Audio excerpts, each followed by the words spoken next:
Bonjour tout le monde. Allez, aujourd'hui j'attaque vraiment les finitions au niveau salle d'eau et salle de bain. Donc ça commence à faire partie des dernières vidéos de la construction, je pense. On approche, on approche. Donc là je vais commencer, enfin j'ai commencé, j'ai déjà commencé par la salle d'eau, donc je vais vous présenter déjà ce que j'ai fait et ce que je vais faire. Donc voilà, donc la salle d'eau, donc bon j'ai pas encore mis l'ordinatrice parce que j'ai pas le forêt, il est avec mon frère.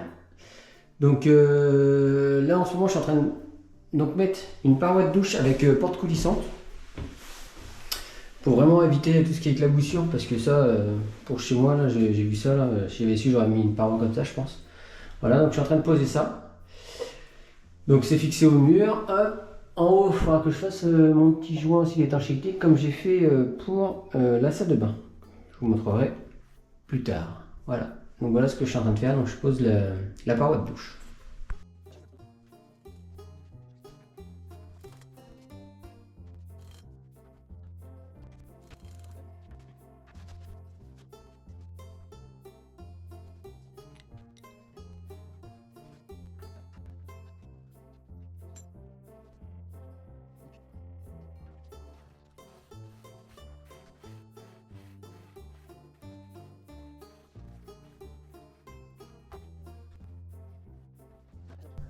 Je vais régler maintenant la hauteur.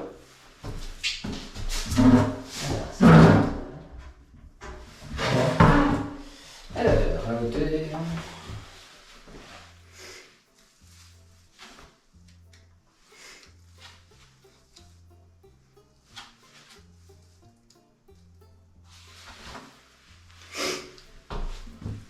Bon, vu que nous on fait pas de publicité, si vous voulez savoir où est-ce qu'on a acheté ça, ben, vous demanderez dans les commentaires et on vous enverra ça.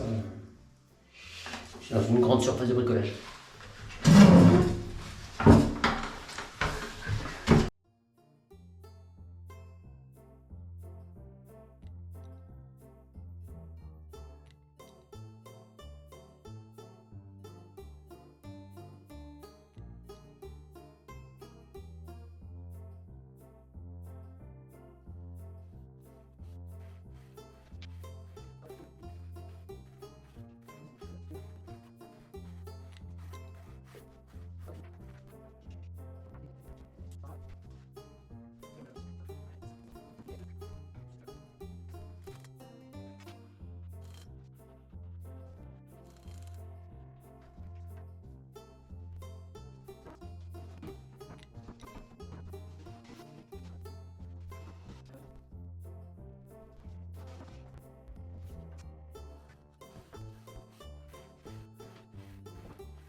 Et la dernière étape, faut que je mette ça. Je sais pas pourquoi. Ouais. Ok.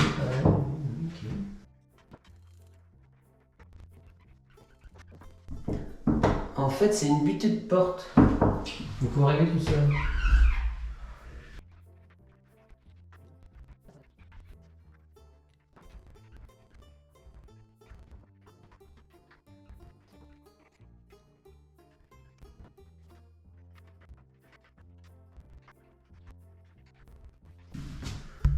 Alors en fait, c'est même pas une, enfin, c'est une butée de porte, mais en même temps amortisseur pour accompagner la porte. Quoi. Donc c'est pour qu'en gros elle reste verrouillée au cas où. Alors, je vois pas pourquoi on pourrait la défaire, je sais pas. Sinon, et ben voilà, c'est terminé. J'ai plus qu'à nettoyer. Et maintenant, si je vais faire le joint tout le long là. Je vais faire ça. Allez, c'est parti.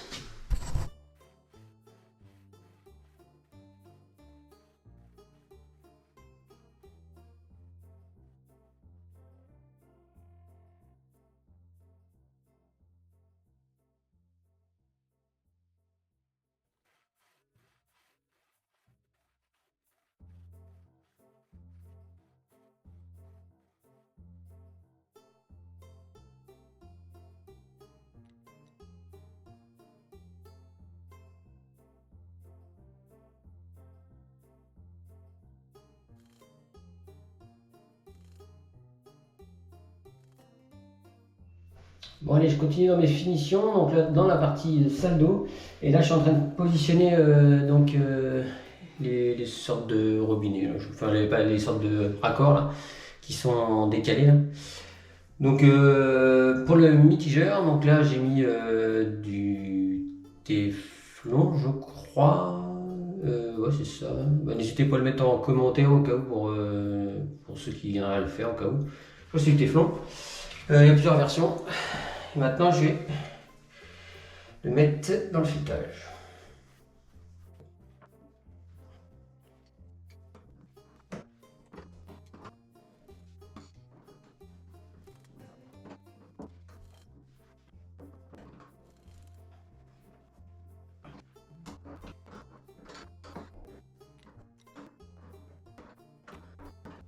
Bon, là, je tourne un peu, enfin un peu trop facilement. Et je vais en remettre parce que si, quand ça tourne facilement, c'est qu'il n'y en a pas assez. Enfin, facilement. Donc, quand on peut le tourner avec les mains, c'est qu'il n'y en a pas assez. Donc, dans le doute, je vais en remettre.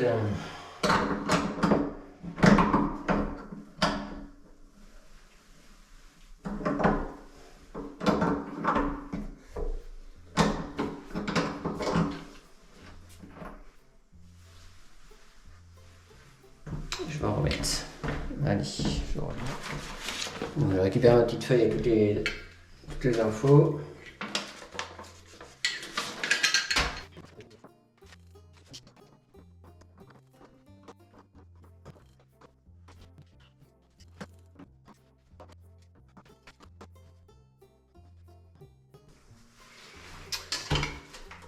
Allez, là, normalement, ils sont bons, ils sont à 150, ils sont...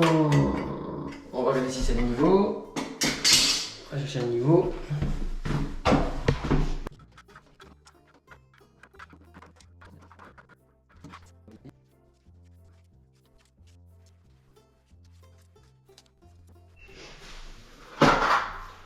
Alors, juste avant, je vais faire une petite étanchéité.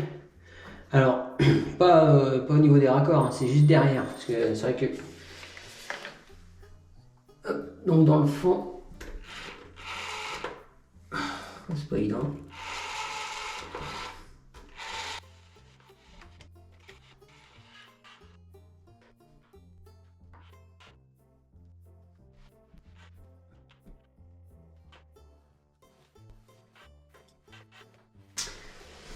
Bon, maintenant, il faut que je nettoie tout ça.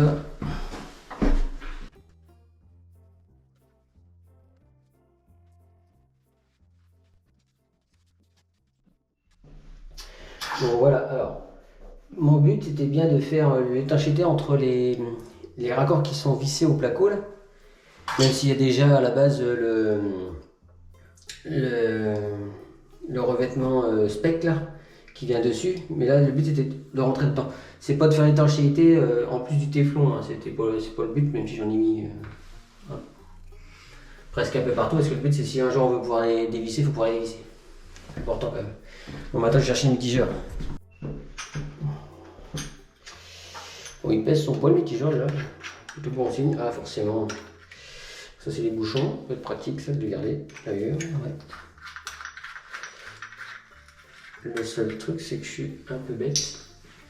J'ai oublié les bouchons, les rondelles de déco.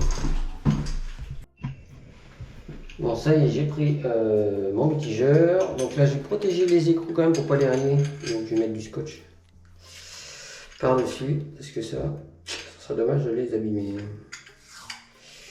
C'est un peu la finition quand même.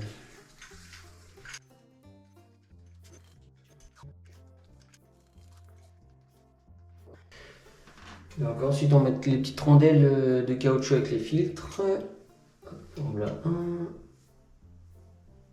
En voilà deux. Ensuite on met ça.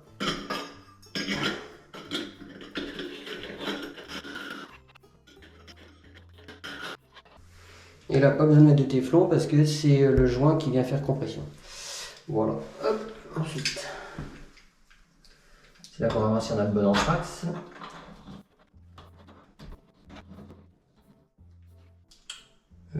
C'est pas bon leur truc là. Bon bah déjà,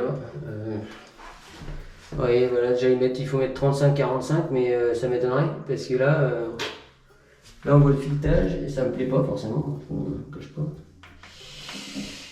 Donc non, c'est pas bon, je vais les enfoncer davantage.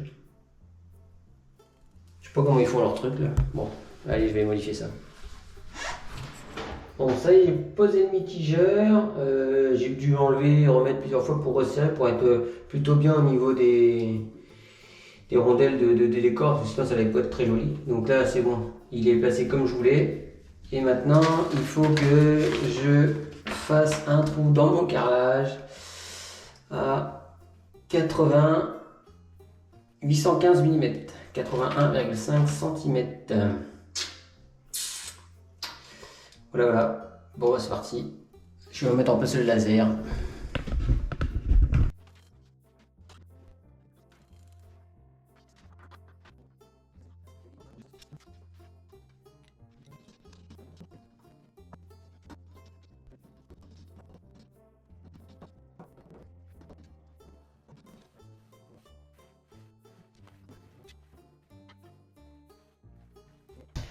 Bon, j'ai fait... Donc mon repère il est là avec le scotch et donc là maintenant il va falloir que je perce dans ce cadre genre là. Donc j'ai pris donc ma perforatrice là, mais pas en version marteau, hein, surtout pas en version visseuse. Et j'ai un foret trépant donc à 3, donc normalement il est capable d'enfoncer dans le marbre. Donc on va y aller tout doucement pour pas abîmer le carrelage.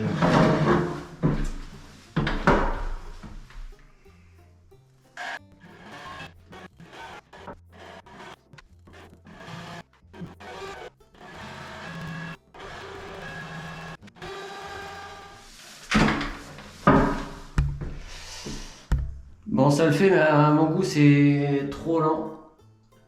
Donc, je vais aller acheter un foret vraiment spécifique. Alors, je sais qu'il y en a, puisque j'en avais déjà acheté un. Là, je pensais que ça allait le faire encore mieux, mais finalement, le fait que ça soit trépant, c'est peut-être pas ce qu'il y a de plus adapté. Bon, je vais acheter autre chose. C'est pas grave. C'est pas grave. Allez, je vous reprends.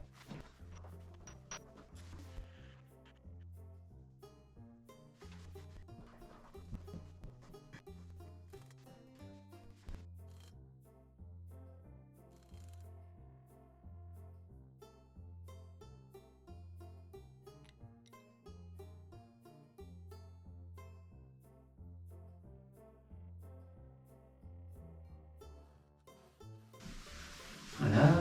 Hop, bon, on va nettoyer un petit peu. Clac, ça c'est fait.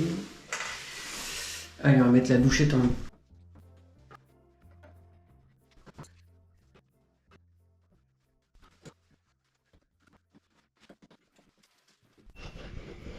Bon, et bien voilà ce que ça donne. Une fois terminé. Voilà. Avec les petites niches au côté pour ranger le shampoing. Une pour madame et une pour monsieur pour pas rendre jaloux. Voilà. Bon voilà, ça après. J'ai pris mon temps mais bon le résultat est plutôt satisfaisant. Voilà. N'hésitez pas à mettre en commentaire ce que vous en pensez. Allez, je continue avec la salle de bain.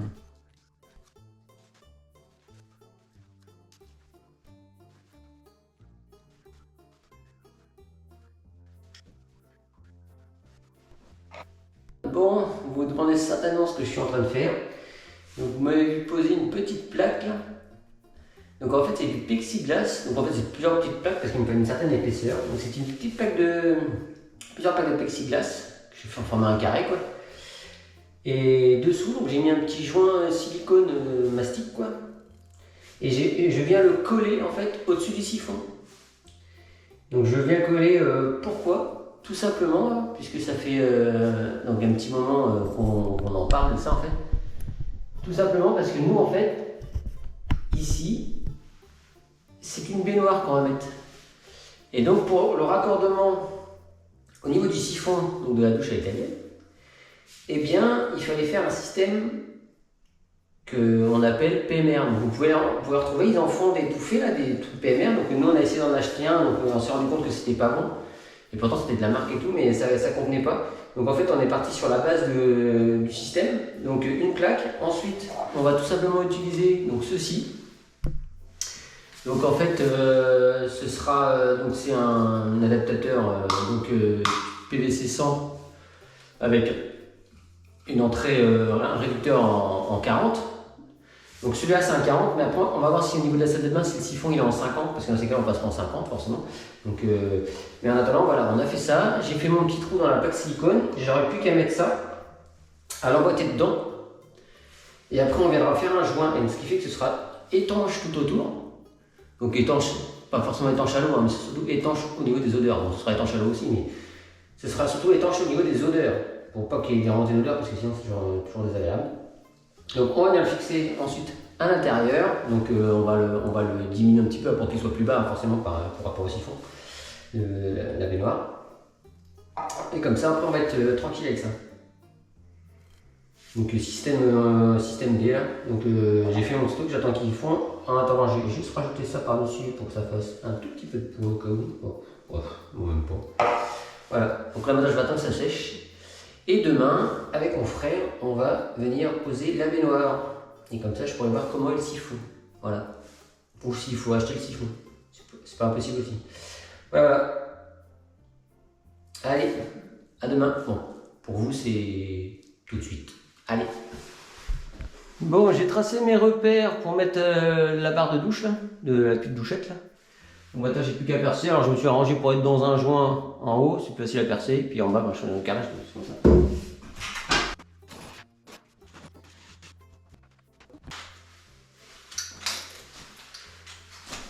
Donc ce que je fais, c'est que je mets du scotch, donc pour non seulement protéger le carrelage, mais c'est surtout au cas où si je dérape sur le côté, bon, au moins toc, le scotch vient freiner, donc ça évite de régler le carrelage.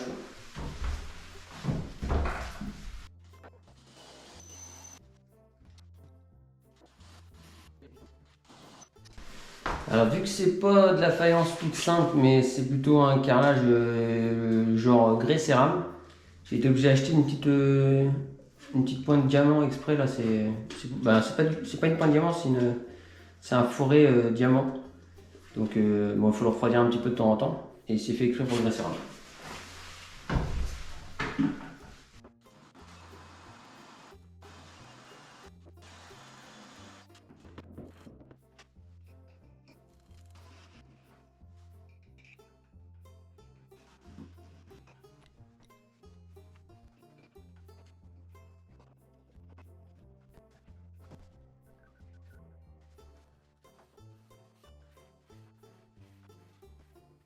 Bon, et cette fois-ci, c'est terminé pour donc les salles d'eau et les salles de bain. Donc, ce qui me manquait à mettre dans la salle de bain, c'est ici, donc c'est le mitigeur. Alors, j'ai pas mis de mitigeur thermostatique, tout simplement pour la bonne raison que maintenant, c'est obligatoire quand vous mettez installer un ballon d'eau chaude d'avoir déjà un système thermostatique à la sortie du ballon d'eau chaude pour éviter tout ce qui est brûlure. Donc, au final, c'est comme si vous en rajoutez un deuxième, donc au prix, enfin, vu que c'est un peu plus cher qu'un mitigeur classique. Donc là j'ai pris un mitigeur qui se règle et de toute façon vu que l'eau ne sera pas plus que 40 degrés, il n'y a pas de risque de brûlure, voilà. Et en plus l'avantage c'est que c'est un qui a un fort débit, donc ce sera plus pratique, voilà. Donc je vous montre. Voilà, donc voilà le rendu. Donc là on voit qu'il y a la douche italienne en dessous au cas où. Voilà, donc je fais les joints, voilà, tout simplement, avec la petite douchette. Je pense pas qu'on mettra une paroi de douche pour l'instant, on va laisser comme ça. Donc voilà, c'est terminé, donc salle d'eau et salle de bain. Donc si la vidéo t'a plu, n'hésite pas à un petit pouce, n'hésite pas à mettre des commentaires, des remarques. Et puis sur ce, on se reverra donc en 2024, puisque c'était la dernière vidéo de 2023. Et en 2024, donc il y aura les tout derniers épisodes de la construction, puisqu'on est vraiment à la fin. Il y aura les extérieurs encore à faire avec planter les arbres. Bon voilà, ça ce sera vraiment à la toute fin. Et 2-3 finitions, les plaintes à l'intérieur, quelques finitions en cours aussi. Donc là on a fait une peinture de buanderie, je vous montrerai juste le résultat, il n'y a pas besoin de plus. Voilà, et puis je vous souhaite surtout de bonnes fêtes de fin d'année, meilleurs vœux et une très bonne santé pour vous et votre famille. Allez, sur ce, à l'année prochaine. Kenavo, bonjour.